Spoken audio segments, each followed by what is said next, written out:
New tonight, a deepening mystery in the words of a killer. They got a little weirded out. A new search for the truth has centered on the gravesite of H.H. Holmes in Yeadon. So this is the first time people are seeing this letter? Yes. Now, the NBC 10 investigators expose an unseen note that may change the narrative about Holmes's final hours. The century-old story of H.H. Holmes catapulted back into the news when the NBC 10 investigators revealed that the serial killer's family dug up his grave early this month. Many of you told us the story catapulted your fascination, but investigative reporter George Spencer talked to one couple who found a first-hand clue tucked in their own family Bible.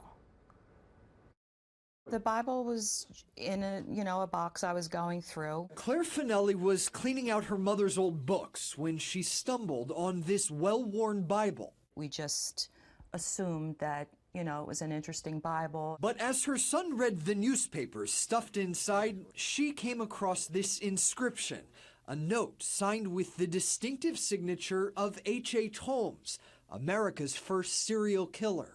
And the two of us look at each other like, this is weird. Most of the H.H. Holmes news recently has focused on this Yeadon cemetery where Holmes's descendants exhumed his body. They're trying to verify family lore that the notorious swindler somehow swindled out of his own execution at South Philly's Moyamensing prison. But this Bible belonged to the first cousin of Claire's great-grandfather. It's the only photo that I have. Father Patrick J. Daly was a Catholic priest at the turn of the century. Church records indicate that Daly worked at the Annunciation of the Blessed Virgin Mary Church, just around the corner from the site of the old prison. The Finellis imagine he ministered to inmates awaiting execution, including Holmes. When he came to welcome to the gallows, he probably handed him the Bible back with that inscription in it. That inscription may provide new clues about Holmes. It says, "Dear Father Daly, I must write and make you know the kind feelings I have for you." The middle of the note is indecipherable, written in the heavy lettering of a man who admitted to killing at least 27 people, but then changed his story to killing only 2.